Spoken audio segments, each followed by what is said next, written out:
for the iconic Mr. Dean Francis Alfar.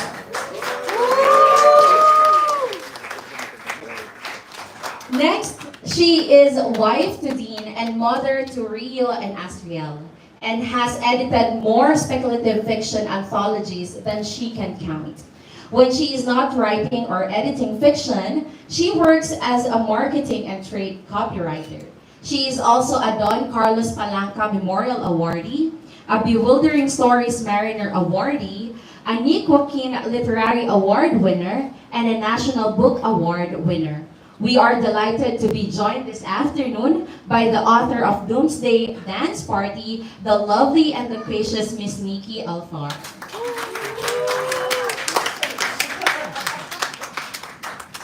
And last but definitely not the least is a rising brilliant author who loves composing songs, creating digital illustrations and comics, and participating in multiple tabletop RPGs while taking care of her two cats on the side. Launching her debut novel today, join me in welcoming the author of Fragile Magics, Rio Albar. And then let us all give a round of applause to our authors this afternoon. Hello, good afternoon everybody. Thank you so much for joining us. Masyado namang malupit ang intro na ganyan. So, as you saw, hot off the presses, arriving just minutes ago was Rio's novel.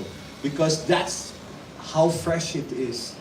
And what I want to do first, before we talk about anything, is to thank the people who helped make our books a reality.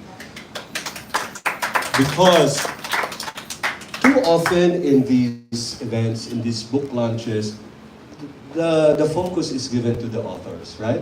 But really, behind the scenes, without our editors, without the creative teams, without our marketing teams here at Vibal, we wouldn't even have the book. So, I want to take a moment to give some shout-outs. Okay. Nikki's book, Doomsday Dance Party, senior editor who Nikki liaised with through me, and they both learned from each other. Okay, this is what you need to know. As Jello said, Vibal has deep expertise in textbooks, but not in literary fiction.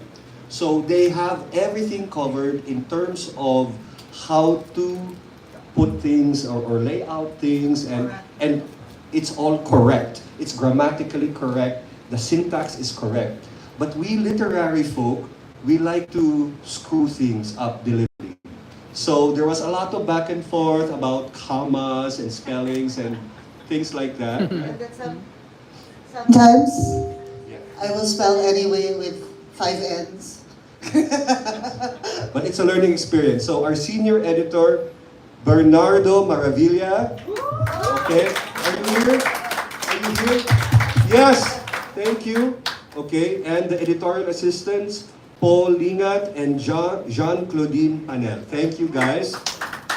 The cover art for Doomsday was done by Junie Moralde, and the cover layout artist is Arnold Gawad, and the layout artist for the book is Warlito Rocha.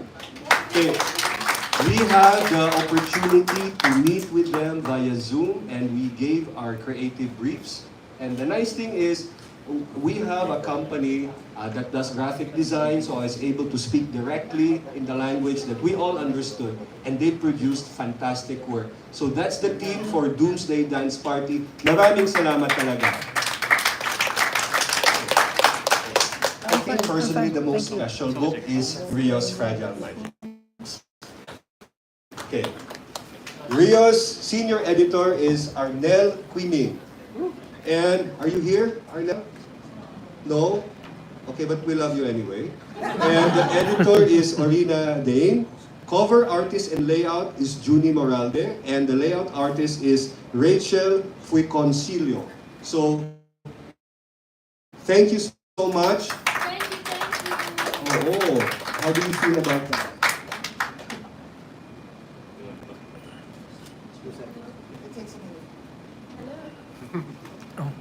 I'm terribly excited and endlessly grateful. And yung sa aking Moon, Sun, Stars, I'd like to thank Leia Narag, and editor is Emmeline K.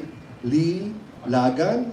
The cover artist and the layout was done by Francis Binyas and Jovian Esmil. And the layout artist is Jovian Esmil.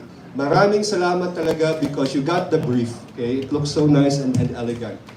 And all of these are the behind the scenes. We cannot stop here because the book was produced, so it goes through so many steps. Managing editor, that's Nikki. Home. The deputy executive managing editor is Katrina Escanio. The managing editor with endless patience with me is Julie Aniago. Yes. The art production manager is Francisco Mendoza. The art production head for layout is Arnold Gawad. And the art and illustration supervisor is Paul Arcos. Thank you so much. Without you, we wouldn't be here. We would just have a manuscript. And if I submit it to some other publishing house, it will come out in 2 years. Okay? So maraming salamat. But now, I'd like to talk about our books. So I'm going to ask Rio to sit here. And I'm going to play around with this. Okay. Can someone help get this? Yeah. Okay, Nikki, stand up please. Changing the set design. Okay. Aren't we going to shout out to Anthony for his cameo in the book trailer? Anthony. Hello. So we thought that we'd interview each other. Alright? So, hello Rio Albar, Hi. for being here. Of course, honored to be here. Where are you based anyway? Oh, I'm based in Irvine, California now. I moved 2 or 3 years ago. Okay, so you're here just for the launch? Here just for the launch and to see family. That's us. That's you. Okay. So, Rio, why are you a horrible child? yes, answer that. Unfortunately, I was raised to be this way because my terrible parents kept regaling me with stories growing up, and it just inspired me to do it myself. What is the origins of Fragile Magics? How did this novel come to be? When did you write it, you know? I wrote Fragile Magics during the tail end of high school. Down and told myself, it's time to write a novel. Horrid child. Hideous. I remember we were having dinner, and then Rio came up and announced to us that he had just finished his novel, and we're like, sure. And then showed us Yeah, honestly, we were like, how cute. how cute.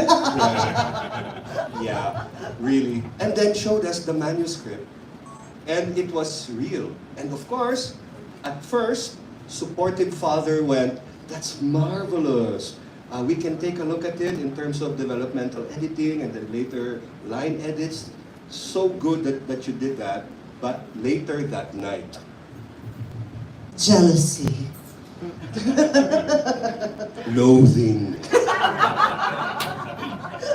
And at 3 o'clock in the morning, my wife wakes up to see me hunched over the laptop. And she said, What did I say? She said, what are you doing? Nothing. Oh, you are not writing a novel. I'm overnight. writing a novel. So Rio, how long did it take you to write it? It took me just over a year to write my first draft. Your first draft. Yes, And then how long to publish it? around 6 months. Wow, okay. I know that it overlapped with the COVID time, right? It did. Okay, but your book actually had legs because it went to another country first. That's right. What was that? I submitted my book for the Singaporean Epigram Award. And your book was longlisted. Yes, it was longlisted. There was only a handful of authors in that long list for the Epigram Prize for that year.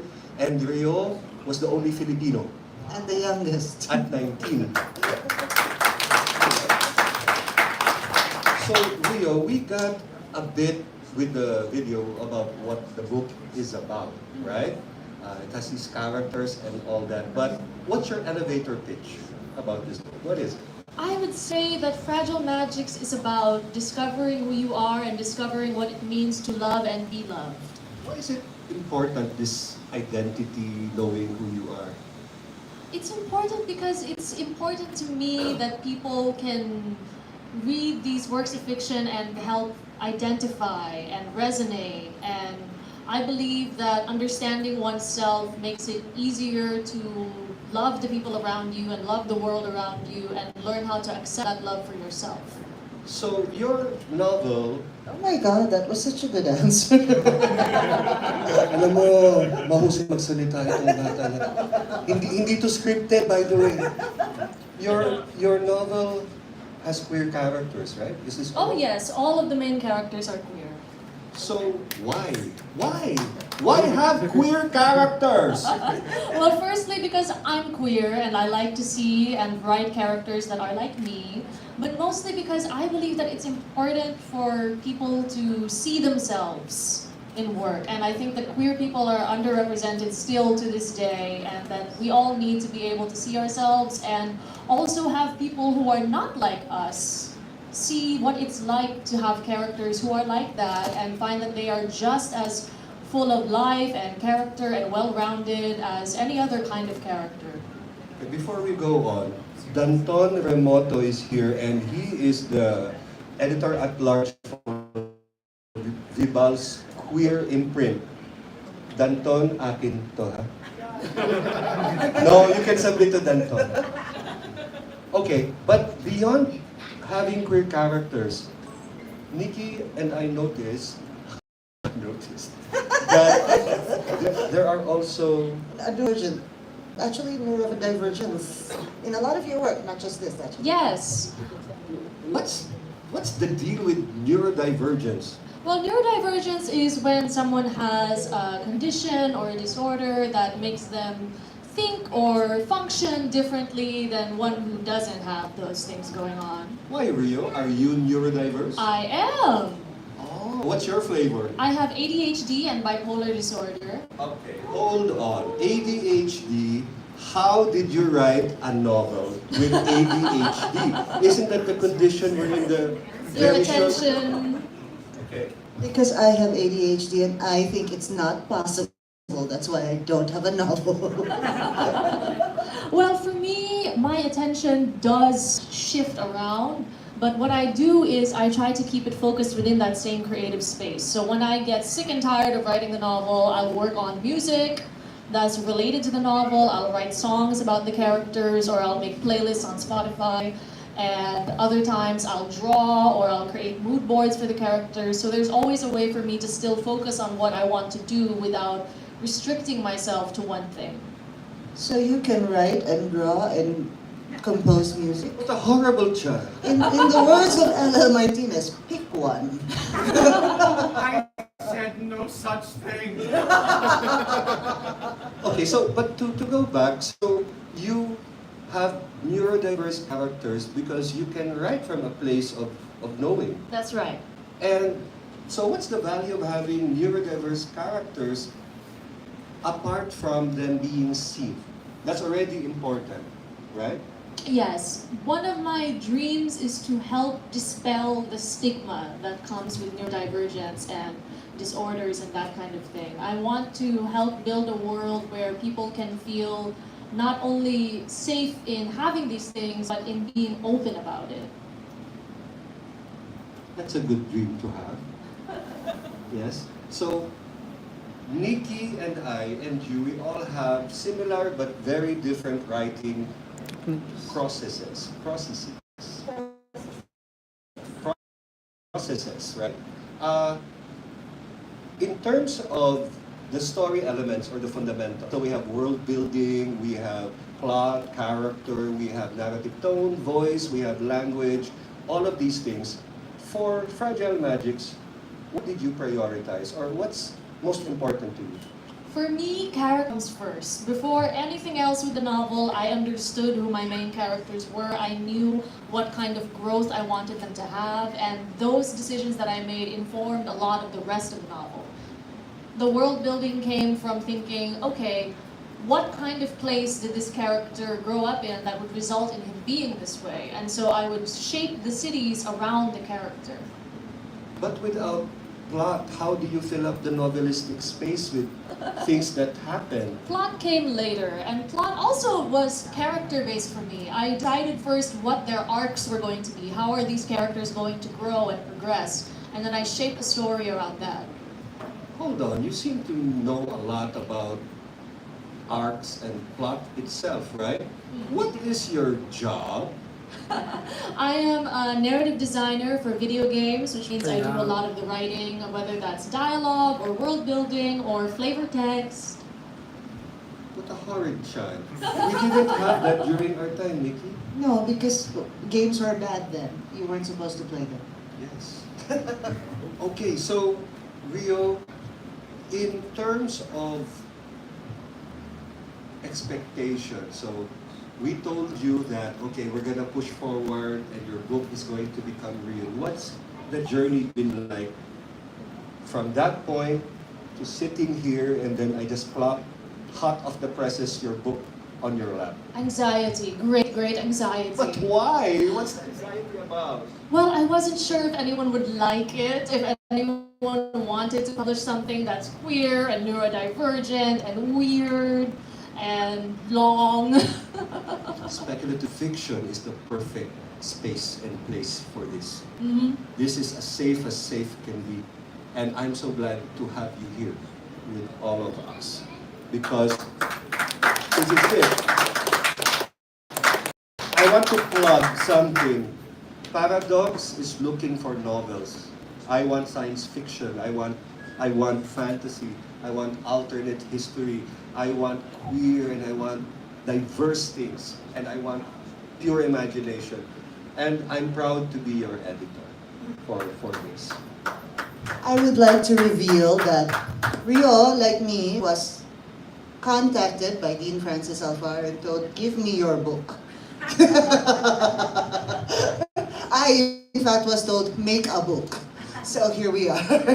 You wait for your turn. We'll do the behind the scenes as to how your book came about. So, Rio, do you want to say something to your readers or the general audience about anything? Well, I hope you all enjoyed the book and that no matter where you come from or what has happened to you, what has shaped you as a person, that you can find something of yourself in what I've written, that you'll find something to resonate with, because in the end, this book is about love, and that's something that I want everyone to be able to have. That's beautiful. If it were only one book. So I'm gonna put the pressure on you. Okay. Are you stopping with just one novel? No, I'm actually working on a sequel now. Not right this second, but... Oh, really? Guys, we were at the beach this weekend. He wrote 4 chapters. It was actually 7. Oh my God! I wish that was me. Do you hear that, L.L. Martinez? Please do not look at me. This is not about me. What is our timetable? Think about that. Why don't I catch it straight?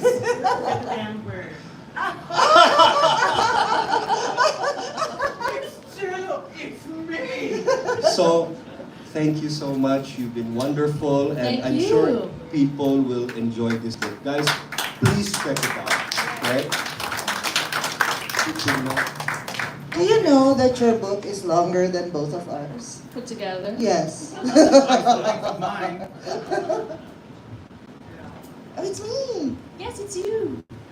Why is this hat on the floor? That's my hat. Leave the book. Whoa.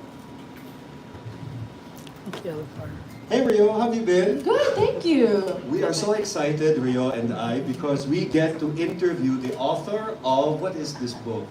Doomsday. Dance Party. It sounds like an EDM track, right? But the person we're about to interview doesn't appear to be very EDM. In fact, she's rather hot, so that's what I think. Well, you would think so. But yeah, so I'd like to introduce everybody to the author of Doomsday Dance Party. This is Nikki Alfar.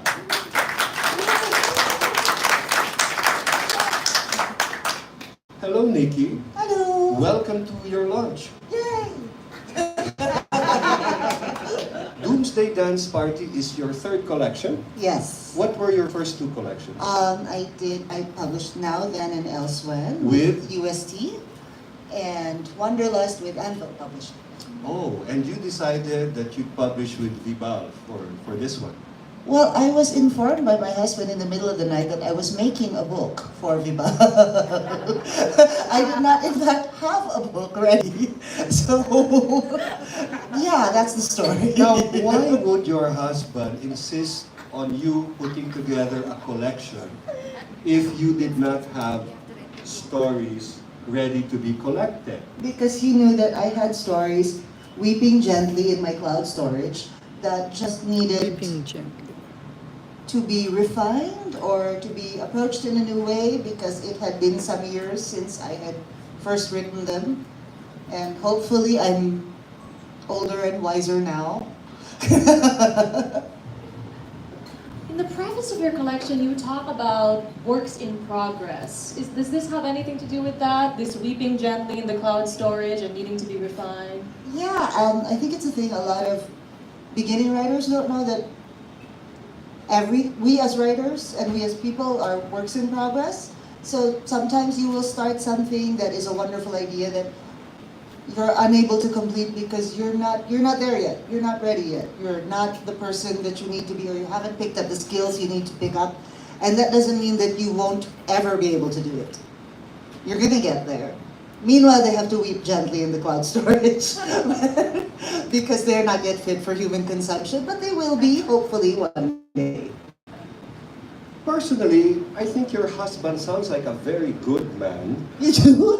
Yes, if he convinced you to get things out of storage, because these are a mix of already previously published stories, right? Yes. So they have been published here and abroad, Yes. but you were just not collecting them. So kudos to your husband, right?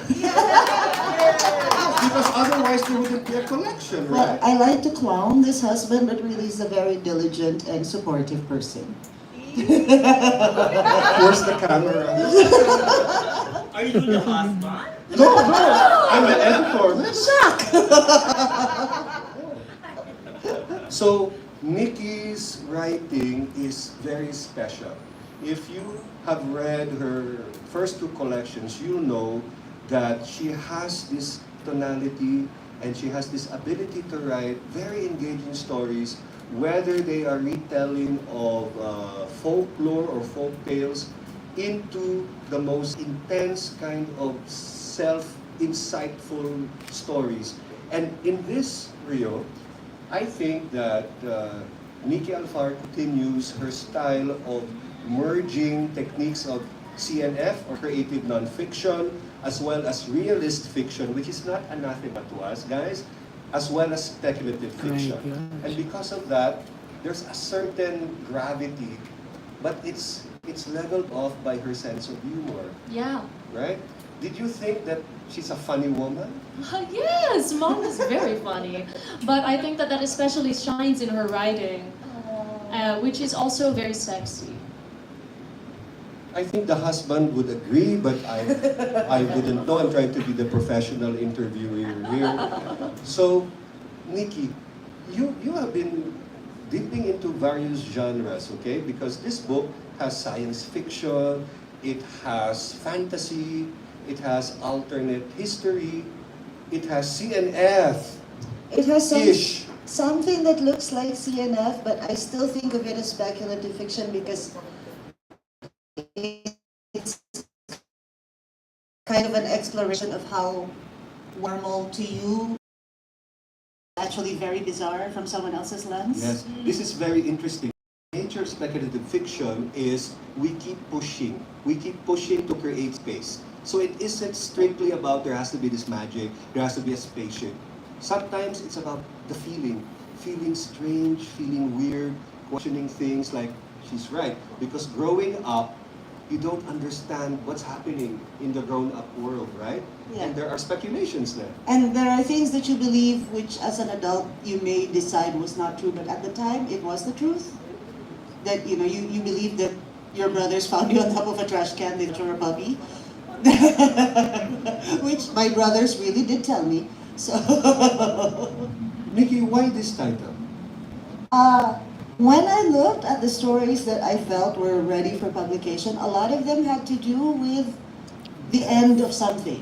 Whether it was the end of an illusion that someone would impose on themselves, or the literal end of the world. So, I wanted to call it the End of the World collection, which seemed like sort of the most uninviting thing. And then I walked into our kitchen and Alexa decided to play Permission to Dance by BTS. Because we are army guys. And I was like, that's a Doomsday dance party, yay! And I think it very much, what is the word I'm looking for? It's a good expression of the way I write, which is, I'm very much amused by everything, but also dealing with dark stuff and heavy stuff and emotional stuff, and sometimes very romantic stuff and sexy stuff, but always with a sense of humor and fun. That sense of amusement, is that where you tend to draw your inspiration? I think so. I run around amused by the world. I just told my family this morning about when I cut my finger open, and it was amusing. So I just find the funny in everything, I guess. There are so many different types of stories in terms of genre in this book. And one of the interesting things here is a shared world pair of stories. What is this shared world? Hinirang, which is reimagined Philippines in the time of Spanish occupation/colonization, which I write in along with a number of excellent writers, including this Dean Francis Alfar. Oh, he's the husband. And Rio Albar, Ian Casocot, Alex Osias, who is here somewhere. Basically, it's Spanish era Philippines with magic and a little steampunk. I wouldn't say steampunk. No, we would say coconut punk. Coconut punk. To differentiate it from silk punk and bamboo punk. Yes. What first is silk punk? Okay. I think people generally know what steampunk is, right? It's kind of Victorian era tech magic setting. So silk punk was coined by Ken Liu to speak about sort of an Asian version of steampunk, but primarily East Asian. So the silk there isn't just to make it East Asian, but also because silk punk leans more artisanal than industrial. So that's the difference there. And then people started coming up with permutations like bamboo punk, which is meant to refer to all of Asia, and coconut punk, which is Southeast Asian specifically. And the interesting thing there is the thought is that coconuts propagate by dropping a seed and then it goes to other shores. It floats. It floats to other nations. And the Southeast Asian experience really is about cultures coming together, mingling, clashing. So coconut punk, and I realized looking back at the general Hinirang Oeuvre, really most of the Kite of Stars is coconut punk. The Kite of Stars is Hinirang's story. Yes. Yes. And we have written many different types of Hinirang stories or stories set in Hinirang. And some of these characters are borrowed without permission. Okay, because Hinirang was started by a very close group of friends, a bunch of the story, you write stories and they're not necessarily ready for publication, but you make a character that is very ready, but the story they're in is not ready. So I wrote a character named Andrea, who is the mistress of the Gobernador General of Hinirang, and I haven't finished her story yet. So she was first published in a story by him. I appropriated the character of Andrea, and she appears in How Rosang Taba Won the Race. Paano nanalo ng karera si Rosang Taba? Most recently, it was staged as a play, as a musical in UP.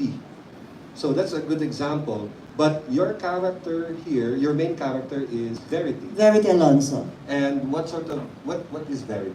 Verity is an abogado de la espada, that's a blade advocate or sword fighting lawyer, which is an actual thing, by the way, in history. They used to be called avocats, and you would hire them to represent you in a legal case, and they would come armed with a quill, and they would debate the case in public, and the public would vote on who they thought won.